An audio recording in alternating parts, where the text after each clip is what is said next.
Un cordial saludo. El dilema de Haynes. Teoría de Colbert. La metodología para evaluar el dilema de Haynes lo hicimos por medio de dos personas. Una hombre que corresponde a la adultez tardía y una mujer que corresponde a la adultez temprana. Se les envió el caso por medio de unas diapositivas con ilustraciones y un formato de respuesta para que justificaran su respuesta, ¿no? Valga la redundancia. Aquí podemos ver las formas como ellos enviaron su respuesta. Aquí pues están las diapositivas que ellos leyeron y las preguntas. Se añadió una pregunta para evaluar la objetividad si hubiese un vínculo fuerte o no, como en este caso que dice que no hay un vínculo emocional fuerte, ¿no? Entonces, ¿cómo actuaría en ese caso? Y un caso hipotético en donde Haynes sí roba y lo mira. Y si esa persona que lo mira debería denunciarlo o no. Esta es la respuesta que nos dio el hombre. Él refiere que por ningún motivo debe robar, ¿no? De hecho, contestó la B. Haynes no debería robarla de medicamento porque estaría rompiendo la ley, que directamente lo clasificaría en un nivel de pensamiento preconvencional, ¿no? Pero leamos y analicemos la justificación que él está dando. Entonces dice, Haynes no debe robar porque es un principio ético amparado por la ley, el cual no se lo debe romper, disculpa, por nada. Lo que debería hacer es solicitar a las autoridades para que se les entregue el medicamento al precio normal y se respete el derecho a que tiene y la medicina cumple la función para la cual se ha creado. O sea, él dice que hay un principio ético que lo ampara, ¿no? Entonces, quiero que veamos un poco acerca de las clasificaciones o ramificaciones de la ética, pues algunas, ¿no? La metaética, que se refiere como al lenguaje o la forma de utilizar a la ética.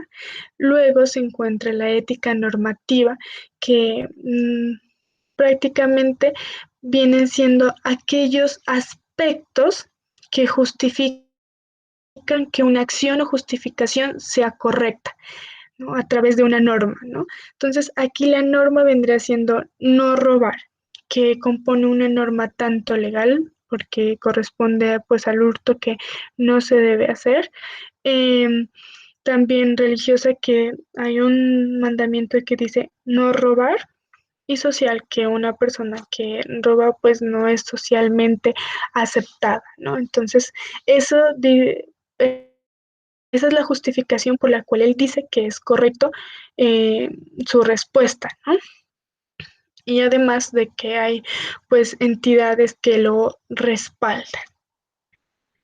Pero teniendo en cuenta la teoría de Colbert, ¿no? Y el pensamiento preconvencional, que se divide en sus dos etapas, que es la moralidad heterónoma y el individualismo, caracterizado pues por un instrumental, ¿no? Aquí dice que evita de toda forma el castigo por medio de la obediencia, y el individualismo entiende de que las normas de cierta forma son relativas y que hay medios para negociar y alcanzar sus beneficios, ¿no? Además, algo importante a destacar es que Colbert dice que en esta etapa no se tienen en cuenta las normas sociales ni tienen en cuenta pues las convenciones, lo que nos va a llevar un poquito a fundamentar otras cosas de este tipo de pensamiento, ¿no? Podemos ver de cómo está evitando este señor el castigo, ¿no? Pues prácticamente no robar, porque si no, pues las medidas legales van a hacer su castigo, ¿no? Y obedeciendo a la ley. Esa sería la forma en cómo evita. Pero él se encuentra en su segunda etapa, ¿no? Del pensamiento preconvencional, que es el individualismo instrumental. Entonces, ¿cuáles son aquellos mecanismos que él utiliza? Él dice que hay una ley que lo respalda, ¿no? Y que debe hacerse uso de ella para que consiga el medicamento, ¿no?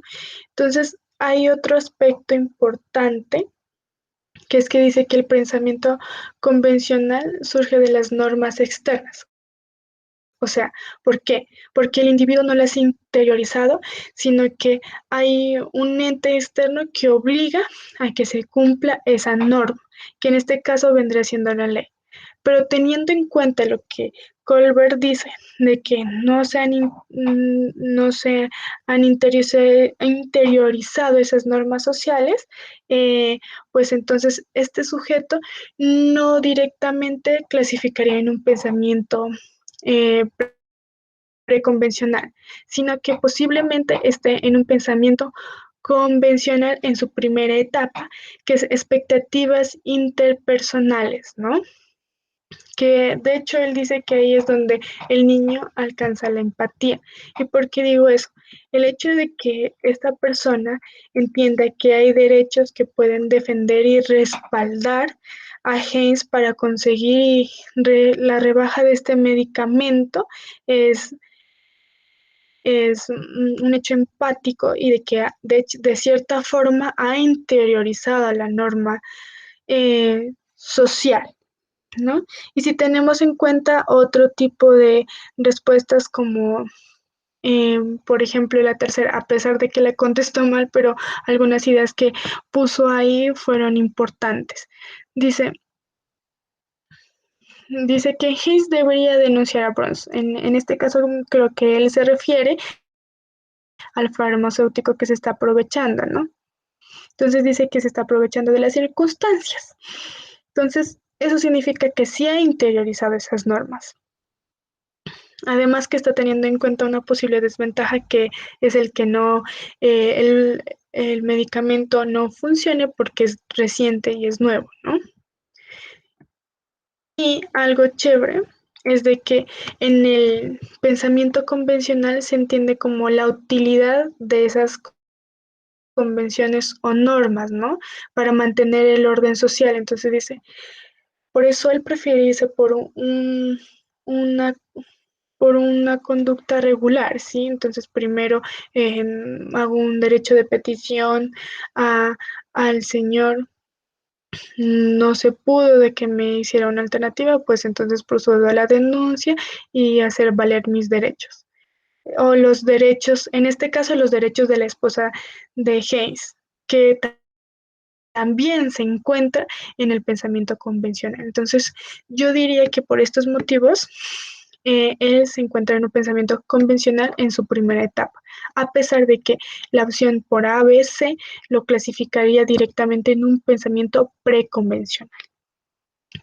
Ahora sí, escuchemos y vamos a tener en cuenta como unas investigaciones acerca del desarrollo moral en las personas de tercera edad.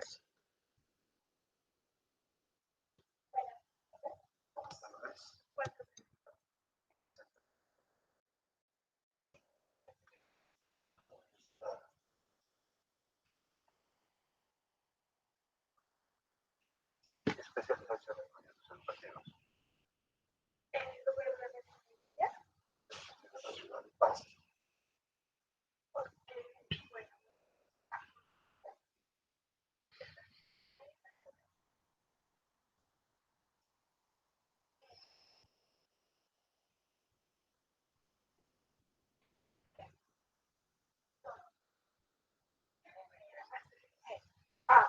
Hayes debería robar la medicina. B. Hayes no debería robar la medicina porque estaría rompiendo la ley. Y C. Hayes debería robar la medicina y aceptar cualquier tipo de... No, la respuesta sería B. Hayes no debería robar. Una, porque en su principio ético, heroicamente respaldado por la ley, por el cual puede denunciar a los medicamentos.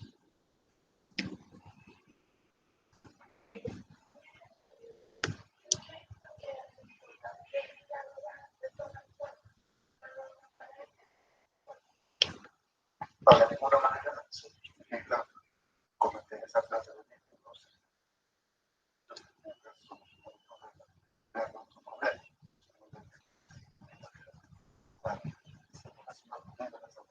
en otras tampoco es que sea una droga que sea cultural.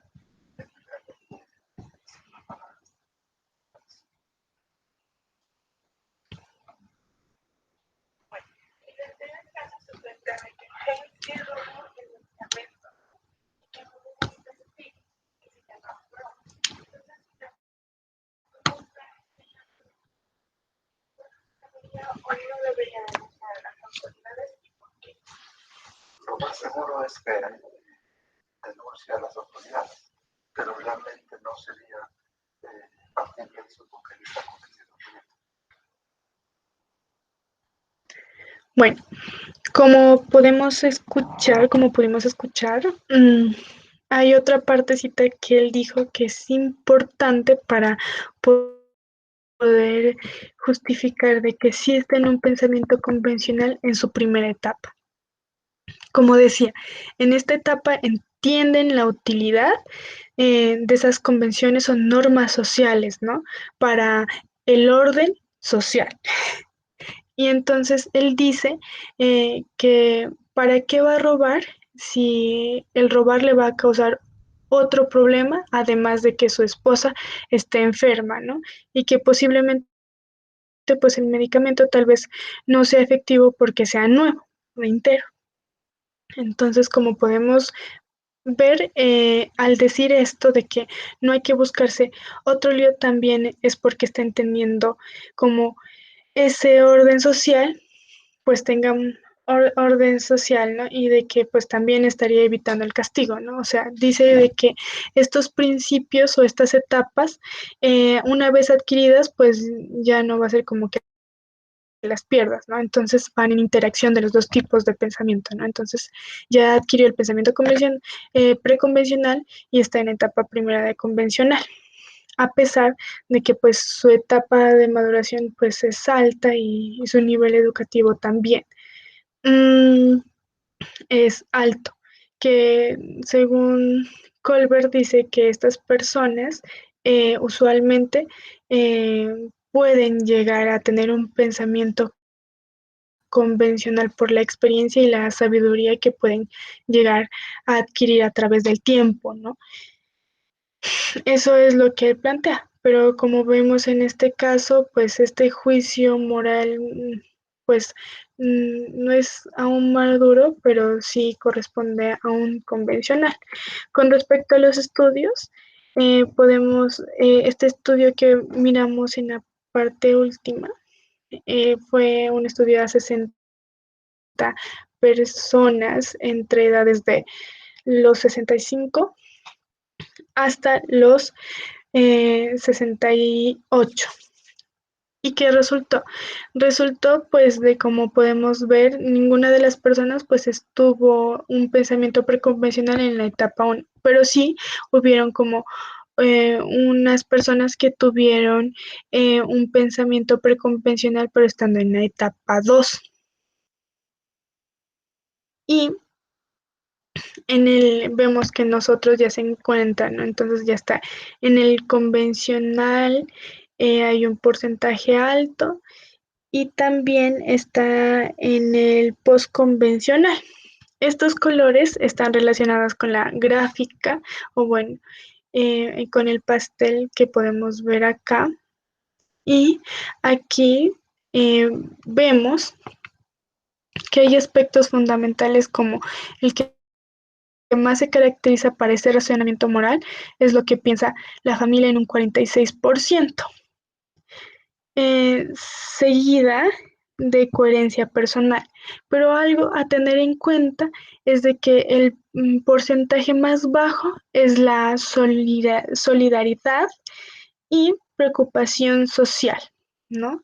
Entonces, en esta etapa, según ese estudio,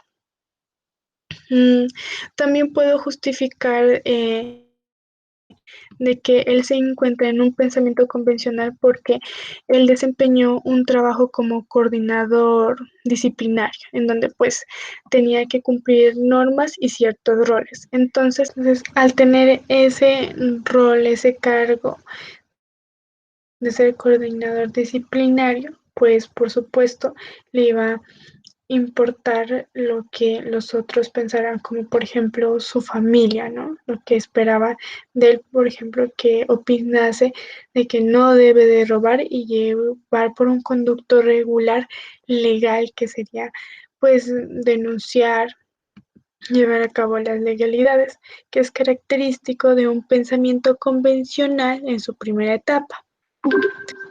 Bueno, con respecto a la señorita, ella contestó que Hayes debería robar la medicina y no ir a prisión porque es injusto. La justificación es de que sencillamente de que él no lo hace con ningún ánimo de lucro. Y con respecto a la segunda pregunta, ella responde que pues al no ser la esposa, no tiene como, al no querer la esposa, disculpa, no tiene la obligación de hacerlo, pero más que todo que es un deber moral, ¿no? Puesto que es la esposa y han pasado mucho tiempo juntos, por lo que debería de defender la vida de ella, ¿no? Antes de analizar el caso, escuchemos lo que ella refiere. Tengo 21 años de edad, estudio Derecho en la Universidad Cooperativa y resido en la ciudad de Pasto. Dijiste 21 años de edad, ¿no? ¿Verdad? Sí. Ok, gracias. Entonces, bueno, como tú ya leíste el caso de Haynes, que te lo envié por medio de diapositivas y un documento donde me debías justificar tu respuesta, ahora pues es el momento en donde también vas a utilizar para justificar lo que contestaste y voy a volver a retroalimentar el caso. ¿Listo? Posterior a eso, voy a iniciar a hacer las preguntas del dilema y listo. Ok, entonces procedamos.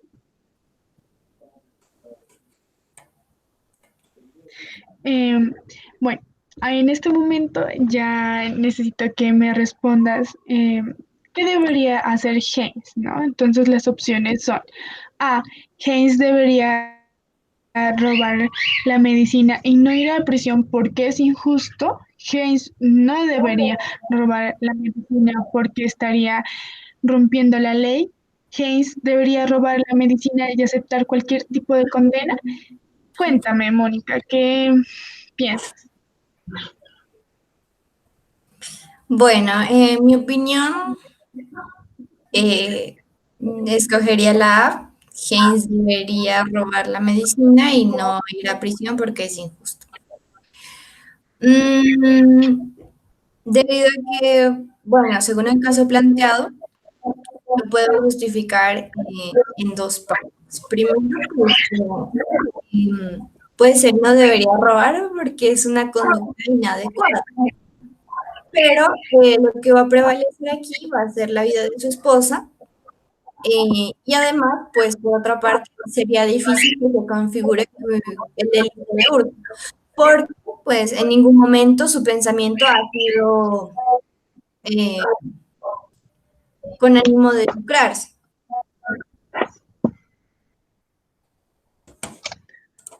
O sea, tu respuesta vendría siendo La A.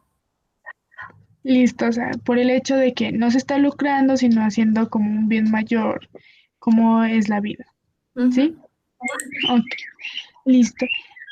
Voy a proceder a contarte otro pedacito de la historia y me dices qué tal, qué opinas, ¿vale? Entonces, este es el caso del señor Burns, ¿no? Que fue el testigo de que miró a Hayes robar en la farmacia los medicamentos, ¿no? Esto es como un caso hipotético, porque pues realmente no sabemos si robó o no, ¿ok? Pero si así lo hiciera, si robara Hayes ante su desesperación, desesperación, ¿tú qué crees? ¿Browns debería denunciar a las autoridades que Haynes hurtó pues los medicamentos? Tengamos en cuenta que pues me están pasando por la tele y además Browns conoce a Haynes. Bueno, y teniendo en cuenta de que Browns es una persona muy cercana a Haynes, en lo personal no lo informaría, sino que por el contrario, pues encontraría la manera o la forma de ayudarle a pagar. Porque pues, como ya lo dije anteriormente, lo que vamos a proteger va a ser un bien tutelado como es la vida. Ok, o sea, no informarías a las autoridades por respaldar la causa de Haynes. Sí. Ok, listo. Muchísimas gracias, en verdad, muchísimas gracias por tu ayuda. Bueno, como podemos ver, la respuesta que ella dio y su argumentación da con un pensamiento postconvencional, el cual está dividido en contrato social y principios éticos universales. Con respecto a esto, teniendo en cuenta lo que dijo, pues, eh, y su edad, pues que corresponde a la adultez temprana, el pensamiento reflexivo es muy evidenciado porque pues hace como una crítica también podríamos decir, a que eh, sería injusto de que vaya a, a prisión por hacer el robo, a pesar de que pues está mal visto la conducta de robar, ¿no? Sino que más bien hay que tener en cuenta las circunstancias y refiere pues de cierta forma que esa norma moral es de cierta forma relativa y que priman ciertos principios como es la vida, y que al defender a Haynes también la libertad, ¿no? La libertad porque está buscando un bien tutelado, como ella dice. Mm, Otra cosa importante a mencionar, pues de lo que ella dice es de que en su segunda pregunta, que si denunciaría a la persona, ella toma la posición de Burns, ¿no? Y dice, pues como es una persona cercana, entonces como que no la voy a informar porque pues sé la situación, ¿no? ¿Y qué sucede ahí, no? Los principios éticos universales es como la última etapa y esa se caracteriza por la imparcialidad. Al decir este argumento, ella no está siendo imparcial porque pues está teniendo en cuenta como esos vínculos emocionales. Y este último estado se caracteriza por un principio universal que es hago lo que a mí me gustaría que hagan en mí, digamos, o la vida que antecede ante cualquier acto inmoral como el de robar, que eso primaría la defensa de la vida y que por eso se justificaría pues el robo. Entonces no entraría en la sexta, pero entraría en la primera, digamos que en la quinta etapa del pensamiento postformal, ¿no? Que es el contrato social. Eso podríamos decir con respecto al análisis que ella hace. Además, también se evidencia muy bien el pensamiento postformal, puesto de que argumenta desde la parte legal y desde la vida cotidiana y resuelve esta cuestión, ¿no? También pues es importante mencionar que pues la carrera que ella está estudiando tiene un fuerte rigor de razonamiento moral, ¿no? En cuanto al aporte personal, considero que el razonamiento moral planteado por Colbert pasa varias circunstancias por alto, ¿no? La primera de ellas es que el razonamiento moral él enfatizó como en la justicia y en la universalidad de los valores, ¿no? Y lo universal pues hace que no se tenga en cuenta como esas diferencias particulares de la persona por la que haya pasado, ¿no? En relación a esto podemos mencionar las teorías de contexto como las de Bronfeiner. Tengamos en cuenta que si una persona crece en una familia que tiene un tipo de crianza o de inculcar valores autoritaria, pues probablemente va a tener un tipo de pensamiento preconvencional, ¿no? A diferencia de una crianza democrática que posiblemente va a tener un pensamiento postformal. Igualmente los valores que inculcan la escuela y las relaciones con los iguales. Y las relaciones de estos sistemas, ¿no? Que me imagino que se van a poner de acuerdo en los valores que van a inculcar en la persona. Además que, ¿no? Por ejemplo, sistemas como el macrosistema, que están indicados como las ideologías, entre esas pueden ser tipo de religión, también va a modificar la percepción o el razonamiento moral, el juicio moral que va a tener una persona. Entonces aquí quise poner unos ejemplos como el de Alayan, que era un bebé que murió a causa de que sus padres no lo llevaron al hospital. ¿Por qué? Porque eran parte de una iglesia que se llamaba Seguidores de Cristo, los que decían que básicamente llevar a su bebé iba en contra de la ley de Dios porque era creer que Dios no lo iba a sanar. ¿Sí? Entonces es un dilema moral en el cual la jerarquía de valores universales que se planteaba Colin va a cambiar mucho, ¿verdad? Y, y que ya no va a ser tanto la justicia. O en el caso de Curtis, que es otro chico que pertenece a los testigos de Jehová, no quiere permitirse hacer una transfusión de sangre, así pueda morir. Entonces, por ejemplo, ese principio universal de la vida ya no va a estar antecedido, sino que va a ser más por la aceptación que Dios vaya a tener o el miedo al rechazo que va a tener, que también influencia mucho a un pensamiento preconvencional. Y hay otras religiones como el Dalai Lama que van a ser más hechas a la disposición de un pensamiento postformal, ¿no? Como por ejemplo la investigación que sacó Daniel Goleman de emociones destructivas, ¿no? Cómo hacían estas personas para controlarlas y manejarlas, ¿no? Además de que se debe tener en cuenta la inteligencia emocional con relación al razonamiento moral.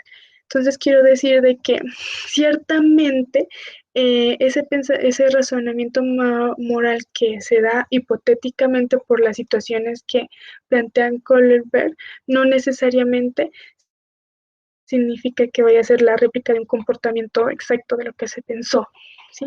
Sino que van a ser en torno al tipo de reacción que va a tener ante esos estímulos del ambiente. Por ejemplo, eh, Hayes pudo haber estado en una situación de estrés muy alta por la noticia que tenía, entonces pues probablemente no pudo como autorregularse, lo que no le permitió pensar mejor y buscar otras alternativas para solucionar este problema como alternativas legales y reconocer de que de pronto la ley lo iba a respaldar y no necesariamente a acudir a personas que le presten dinero o ir a pedir a el señor que suministraba el medicamento.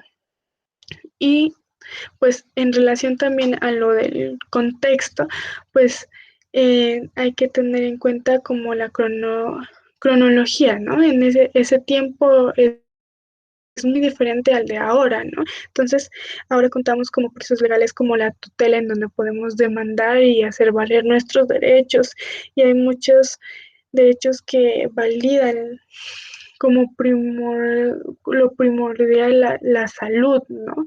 Y que pueden haber subsidios para estas personas. La motivación con la cual se pueda encontrar y la meta que tienen, ¿no? O sea, la alteridad, y esa responsabilidad. Hay una autora, Gilbert, que también critica a Colbert en cuestión de que pues solo hizo estudios como con hombres y de raza blanca.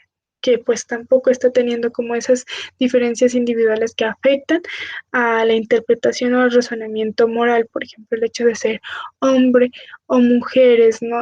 Y que prácticamente este estudio discriminó de cierta forma a las mujeres porque puntuamos muy bajito, llegamos al tercer nivel a los 11 años, mientras que los hombres a los 11 años pueden llegar hasta el cuarto o quinto nivel, pero entonces se dio cuenta Colbert que nosotros las mujeres estábamos más ligadas al cuidado y con esto quiero llevar a cuál es la calidad de vida que podría tener la esposa de Haynes, ¿no? O sea, como es una situación hipotética y se ignoran muchas situaciones, entonces primero lo que planteaba la primera persona encuestada de que posiblemente el medicamento no era efectivo y no sabíamos cómo hubiese sido el proceso de recuperación, porque hay muchas personas que están enfermas y siguen vivas, pero su calidad de vida no está bien, lo que se afecta a uno de los derechos fundamentales o principios universales, como dice, como es la dignidad humana, ¿no? Entonces ahí también cambia la situación y la perspectiva de razón moral. Entonces, hay que tener en cuenta esas diferentes situaciones y eso es lo que puedo decir. Muchísimas gracias.